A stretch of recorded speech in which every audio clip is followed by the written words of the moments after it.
Mheshimiwa Mwenyekiti, bila kupoteza wakati nichukue nafasi hii sasa kumkaribisha mchungaji wetu Dr. Eliona Kimaro aje aongee na vijana. Jamani, makofi na vigeregere kwake mchungaji wetu. Mchungaji atatupeleka kwenye uaminifu, kwenye uadilifu na kwenye uzalendo. Karibu sana mchungaji wetu. Asante sana na ninashukuru sana Mheshimiwa MC pamoja na mwenyekiti wetu. Ninamshukuru Mungu ya siku hii ya leo na ya baraka. Tumsifu Yesu Kristo. Jamhuri ya Muungano wa Tanzania. Kushukuru sana Mheshimiwa Naibu Waziri mstaafu, mzee wetu mzee Mudhiri kwa hotuba nzuri na ya baraka.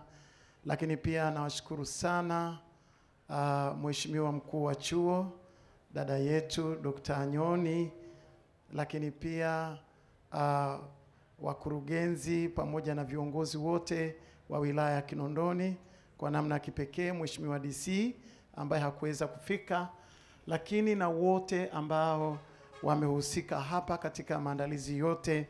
Itifaki imezingatiwa. Mungu awabariki sana.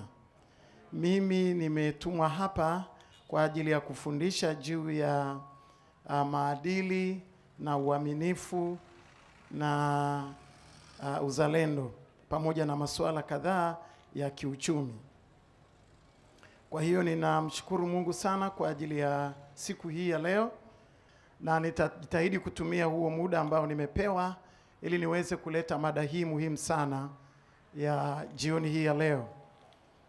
Na nitumie fursa hii kwanza kabisa, kabla ya kuzungumza juu ya maadili, uaminifu pamoja na uzalendo, nipende kuzungumza mambo machache ya msingi. Kwanza kabisa, maisha ni maadili na maadili ni dili. Maisha ni maadili na maadili ni dili. Utu wa mtu unapimwa katika maadili, katika uaminifu, katika uzalendo, uwezo na utashi ambao Mungu ameuweka ndani yetu. Na kwa sababu mimi ni mchungaji na mimi ni mchungaji wa hili eneo lote kabisa hapa Kijitonyama, sasa nitasoma neno la Mungu katika kitabu cha Mithali, ule mlango wa kwanza mstari wa kwanza mpaka wa 7. Kitabu cha Mithali mlango wa kwanza mstari wa kwanza mpaka wa 7. Naomba mniruhusu kusoma hivi.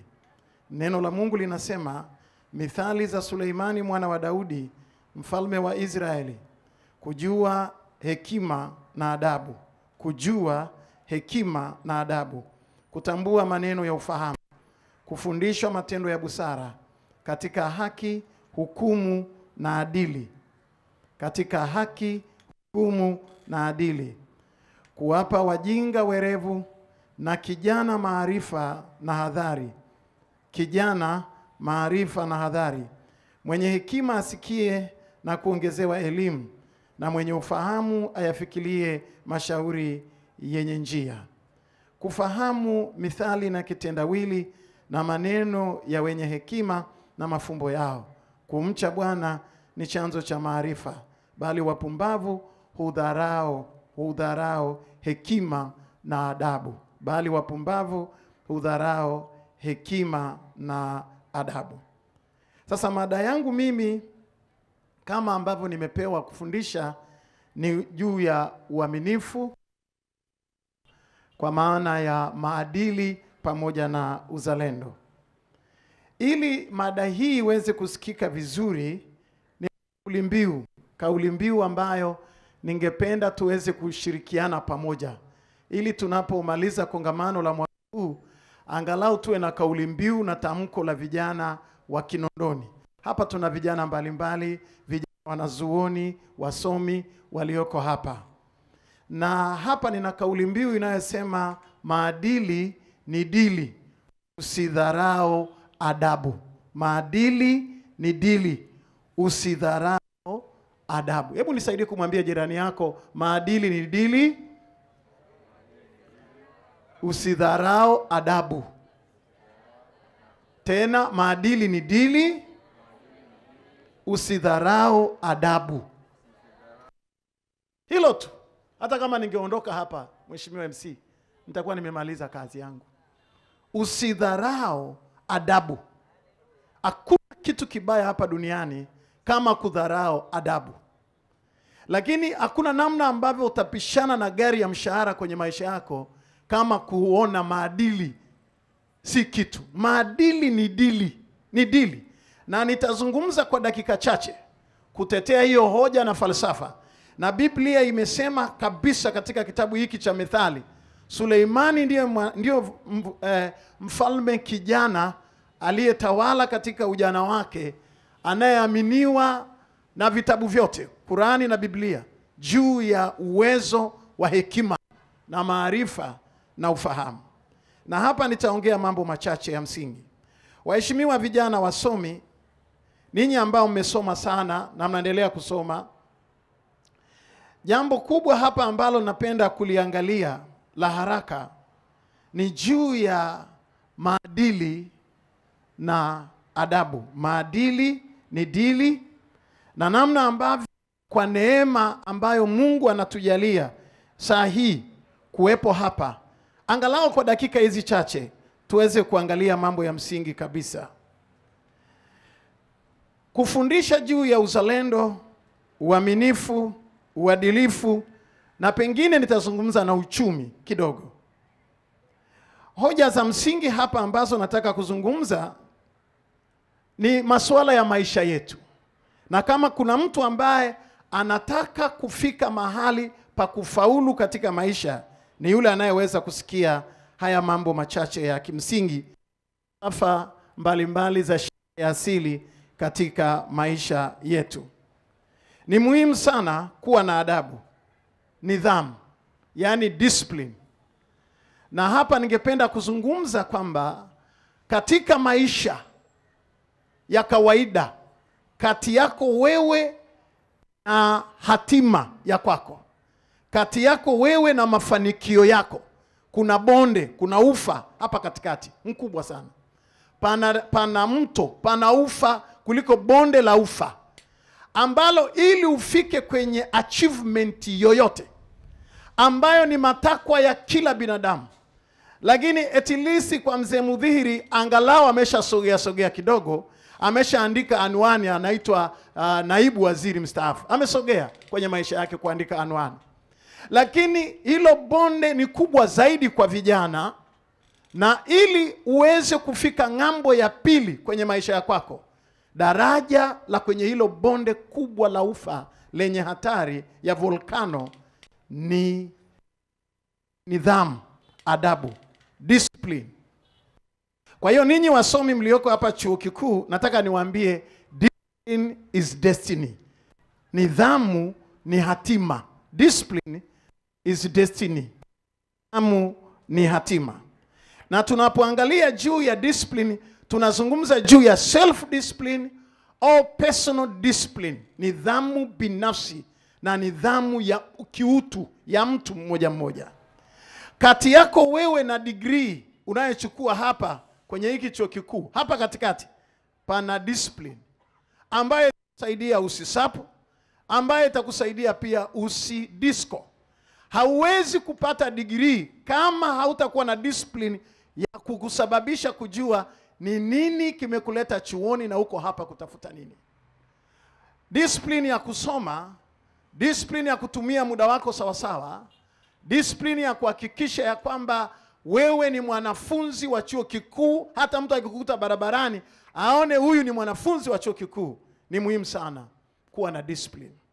Lakini discipline itakusababisha kuendelea na madigrii mengine mpaka unaitwa daktari, unaitwa profesa. Ni discipline tu, sio kitu kingine. Huwezi kwenda kwa fujo ukafikia pale ambako unadhania kufika. Kwa kuwa katika mafanikio yote, mafanikio ya kiuchumi, mafanikio ya kielimu, mafanikio ya ndoa na kuolewa, mafanikio ya ndoa, mafanikio ya kisiasa, mafanikio ya kiuongozi, mafanikio ya kuwa kiongozi yoyote, awe wa dini au wa serikali, inatokana na discipline. Na kila kitu kina discipline yake. Hata taaluma, madaktari wana discipline yao, manesi wana discipline yao, maengineer wana discipline yao, wanajeshi wana discipline yao, sijui polisi wana discipline. Kila kitu kina discipline yake.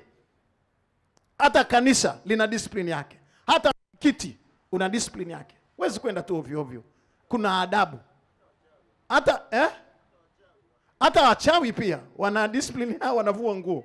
Wanapoteza zaidi. Usije ukakutana na kiwanga nyumba, alafu amevaa kitenge kile cha jana mlikuwa naye kwenye sherehe. Discipline.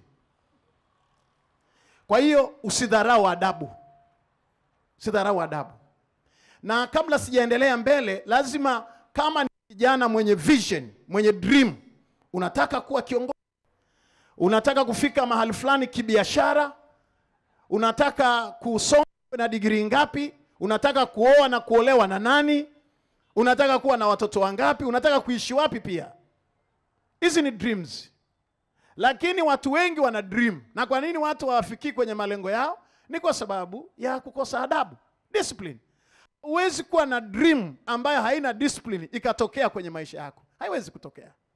Kwa hiyo nafundisha hapa juu ya maadili, uadilifu, lakini pia na juu ya discipline. Asilimia kubwa ya watu wengi wanafeli maisha yao. Na wanafeli kwa sababu ya kudharau adabu. Unaweza ukadharau adabu. Na kuna watu wanaishi katika kudharau adabu. Kama kuna jambo ambalo ni gumu, Suleimani ameliona kama mwanadamu mwenye hekima, aliyeishi katika hekima kubwa na akawa na umaarufu mkubwa katika hekima. Mfalme Suleimani anasema usithubutu kudharau adabu. Alikuwa ni binadamu aliyebarikiwa sana katika hekima, mfalme mwenye influence kubwa duniani, aliyekuwa na uwezo mkubwa tu wa kila kitu, wa mahusiano. Lakini anasema usithubutu kudharau adabu hapa duniani.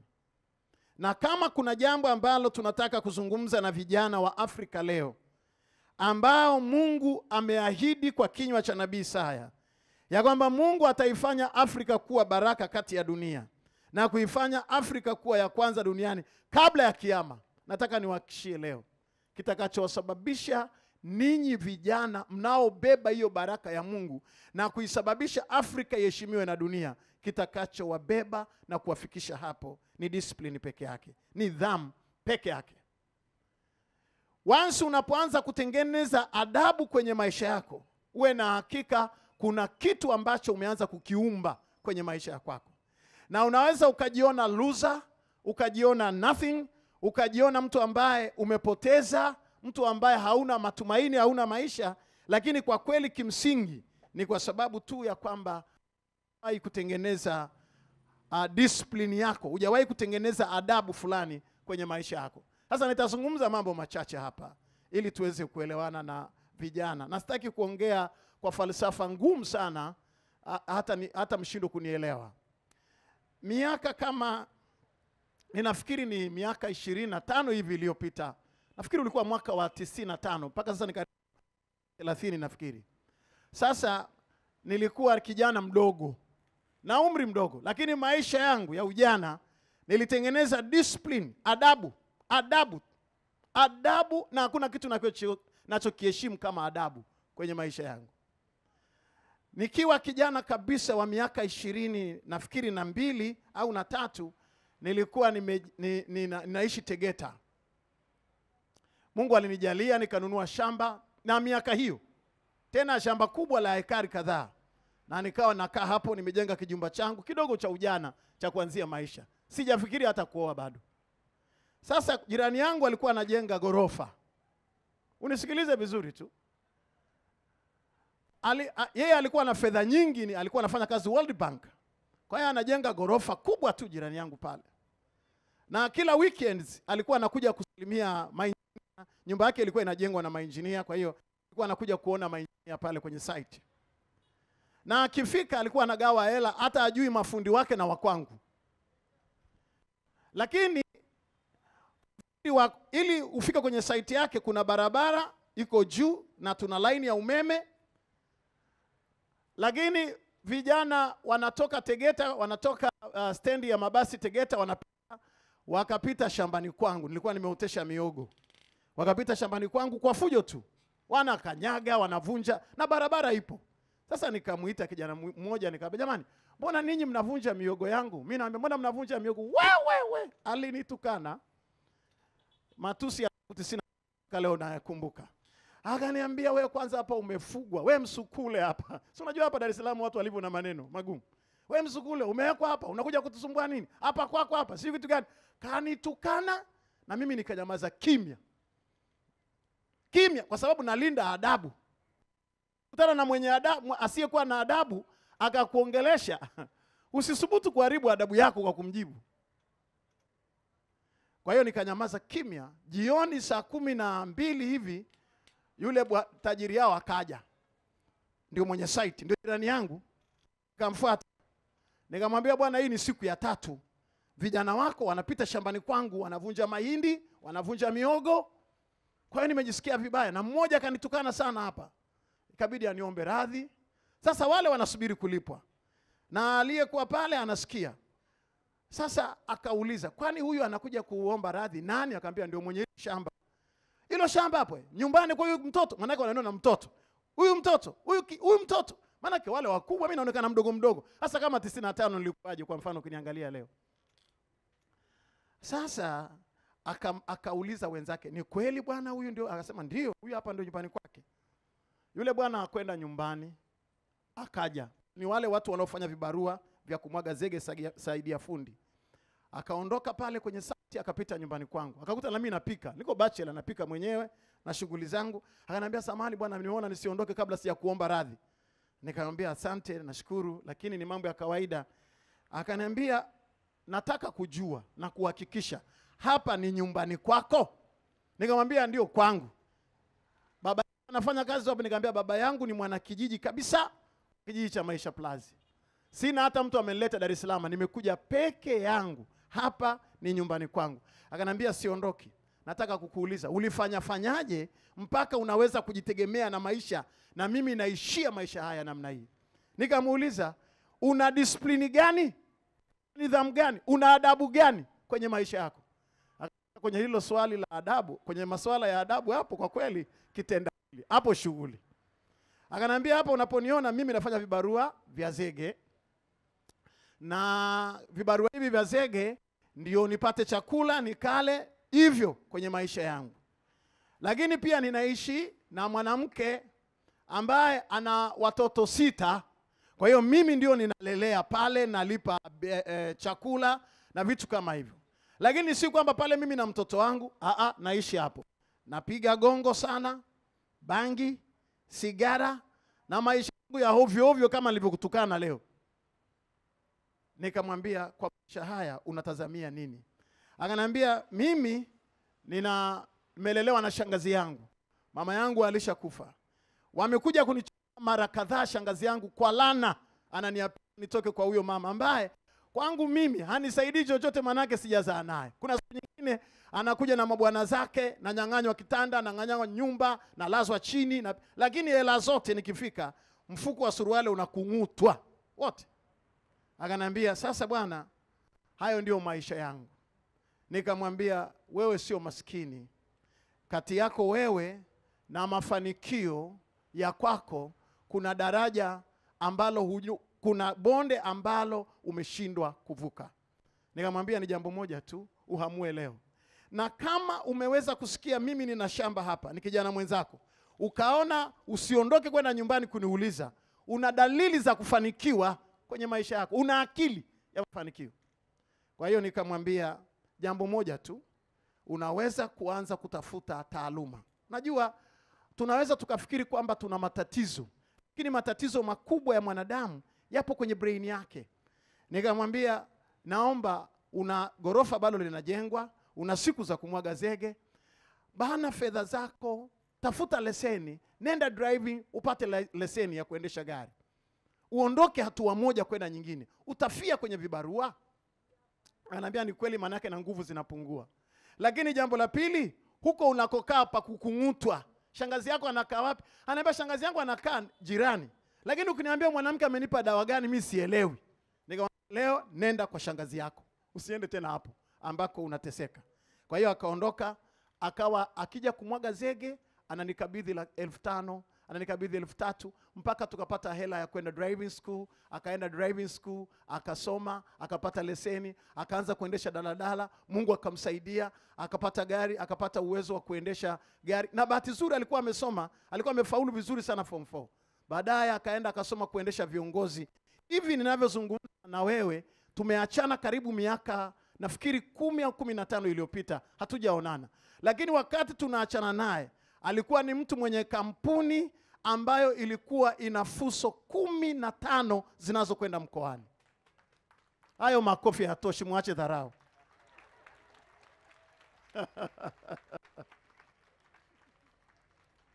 Akaja akanipeleka na nyumbani kwake, alikuwa amejenga makongo. Lakini baadaye akaniambia mimi Tunduma kwa sababu nina biashara sana ya usafirishaji na dili sana na Zambia na nataka nikae Tunduma. Kwa hiyo hivi sasa nafikiri ni mkazi wa Tunduma. Huyo ni kijana mmoja wapo. Kama hautatengeneza discipline, nidhamu ya mahali ambako unafikiri unapaswa kufikia malengo yako. Mimi nashukuru sana ninyi viongozi wa serikali na kipekee sana Mheshimiwa Mkuu wa Wilaya na viongozi mnaomsaidia kwa kuona umuhimu wa kuweka mada ya maadili, uadilifu na uzalendo katika maisha ya vijana kwa mwaka huu. Lakini nataka kuzungumza juu ya maadili ni dili na usidharau adabu. Na nina mambo mengi sana. Kijana mmoja walikutana shuleni, wakawa wanasoma wote. Wakati wa likizo wanarudi nyumbani. Huyo mmoja maskini, hana hata uwezo, anakuja kwa shida shuleni, ana nguo moja. Huyo mwingine baba zake wana viwanda, wana maisha. Kwa wakati wa likizo akawa anaenda kukaa kwa huyu rafiki yake. Wanasoma wote darasa moja, masomo ya sekondari, baadaye wakaenda chuo. Lakini alipofika chuo, yule ambaye ana familia nyumbani, anaenda nyumbani, kuna gari za kutembelea, kuna maisha. Alipofika chuo, akajiunga na magenge ya bangi, magenge ya uhuni, kwenda kwenye night club na maisha ya hovyo. Kwa hiyo mwisho kabisa akaharibika, akawa teja. Sasa yule alikuwa ni mtoto wa pekee katika ile nyumba. Baba na mama wa ile familia wakaendelea kumwangalia yule rafiki yake aliyemkaribisha. Rafiki hawajazaliwa, wamekutana. Lakini yule alisoma mpaka akamaliza masters, na wale wazazi wakawa wanamlipia yule mwenye adabu ambaye sio mtoto wake wa kuzaliwa. Lakini cha ajabu, baba na mama walipoona wanafikia umri fulani, walitafuta mwanasheria, wakamwandikia yule kijana ambaye ni rafiki wa yule mtoto mzawa ambaye ameharibika na madawa ya kulevya. Wakamwandikia mirathi yote, viwanda, nyumba, kila kitu. Wakamwambia utakuwa unamsaidia huyu ambaye amekuwa mraibu, umsaidie tu aendelee kuchomwa sindano na tujui maisha yake. Muda sio mrefu wale wazazi walipata accident wakati wa Christmas, wakafa. Yule rafiki ambaye hana undugu wala damu ya ile familia. Kilichomsababisha kurithishwa ni adabu. Kilichomsaidia yeye arithi ni adabu. Na kilichomsababisha yule mzawa mwenye damu akashindwa kurithi ni adabu. Wapendwa, nataka nisimame hapa leo kuambia ninyi vijana wa Kitanzania, vijana wa Kiafrika, vijana wasomi. Nataka niseme hakuna kitu cha maana kwenye maisha kwako kama adabu. Na swali langu la msingi jioni hii ya leo ni kwamba una adabu gani? Una discipline ipi ambayo unasimama nayo wewe kwenye maisha ya kwako? Hakuna kitu cha maana maishani kama adabu. Nimemnukuu ndugu yetu bilionea wa hapa Tanzania, ndugu yetu Mohamed Dewji, bilionea mkubwa sana hapa Tanzania. Moja ya koti aliyoituma juzi akaiposti kwa lugha ya Kiingereza, mimi nimeinukuu kwa lugha ya Kiswahili, anasema hivi: mtu akija kwangu kutafuta kazi, ana ufaulu wa GPA ya 5.0 na hana uwezo wa kujituma na kufanya kazi kwa bidii na hana nidhamu, yani hard work and discipline. Siwezi kumwajiri wala kumchukua mtu huyu, kwani adabu na bidii. Adabu ni ya muhimu sana katika maisha yake. Anasema hivi.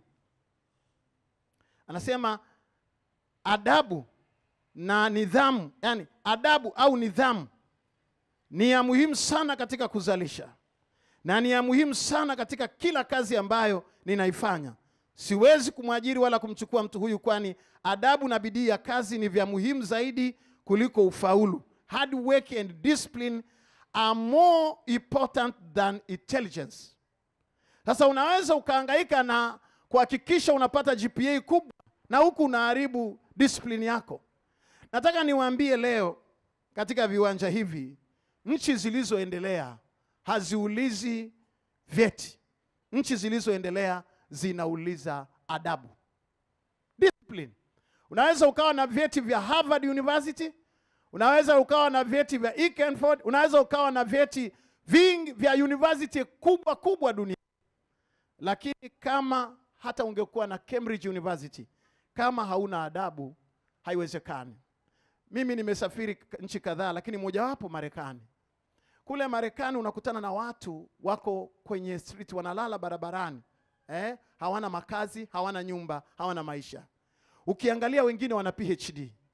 Na unawauliza kwa nini hamtafuti kazi, na kuambia hatuwezi kuajirika tena, kwa sababu Marekani yote ina system ya kukusanya makosa ya mtu.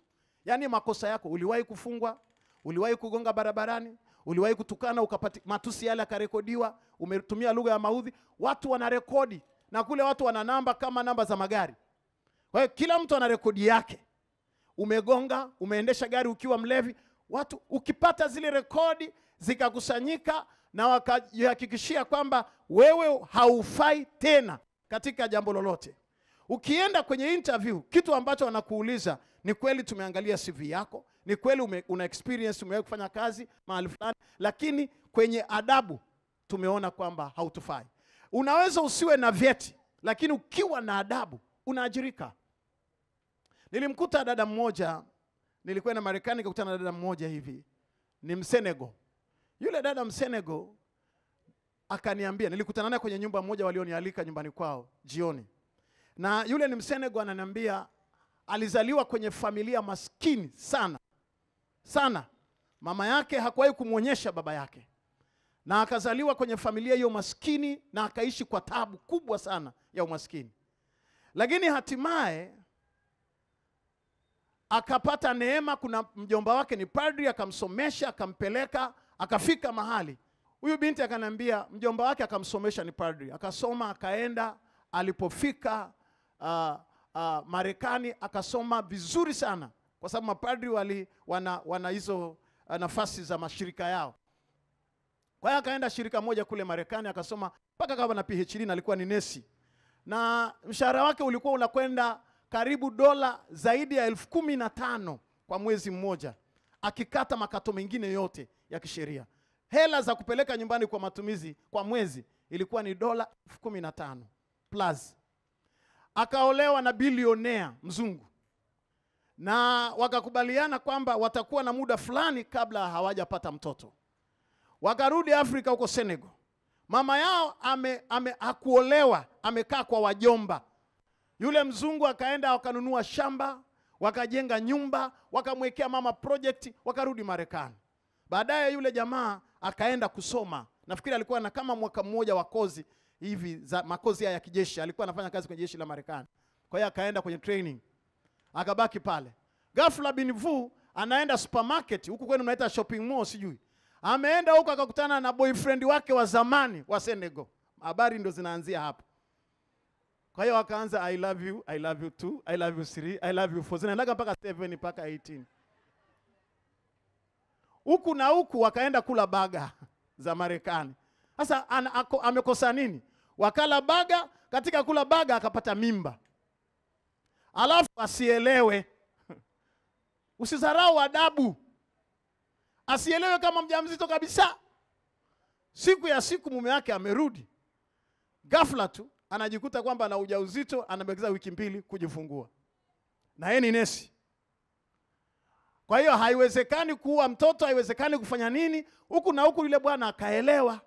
Wameenda hospitalini kule Marekani, hata kujifungua mnaenda wanaume na mwanamke mnakaa pamoja. Kwa hiyo baadaye haikufaa kuficha, ikaonekana amesaliti. Kule wanasema amechiti.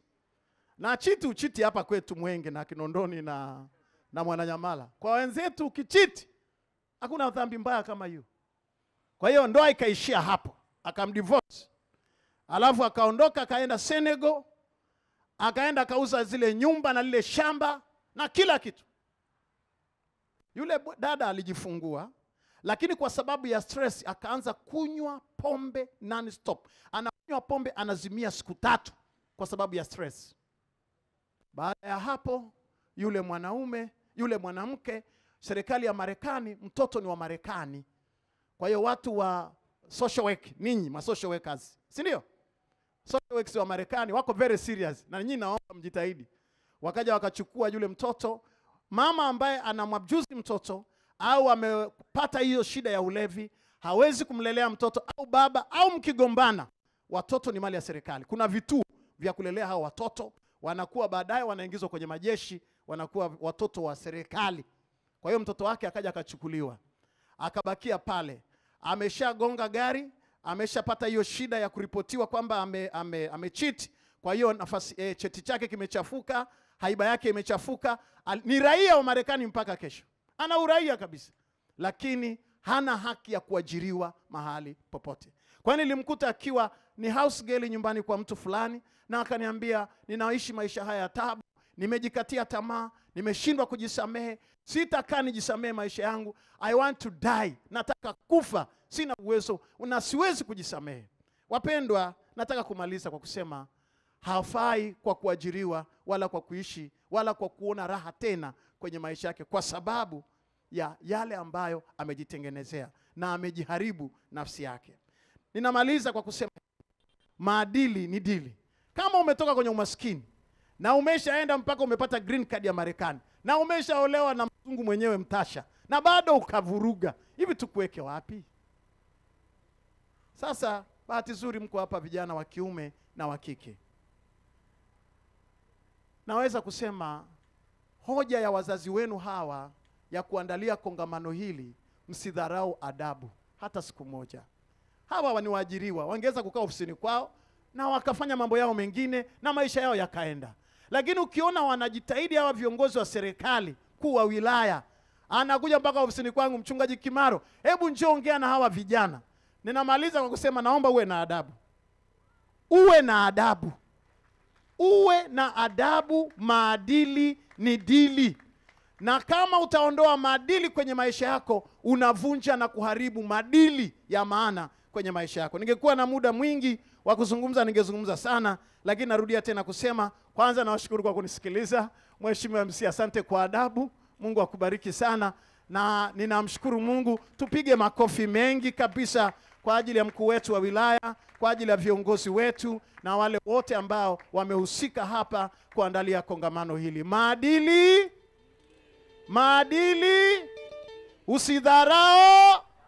usidharau. Kwaherini, tukutane ukanisani.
Ndani ya Abdalla yuko hapa.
Asante sana studio, asante sana.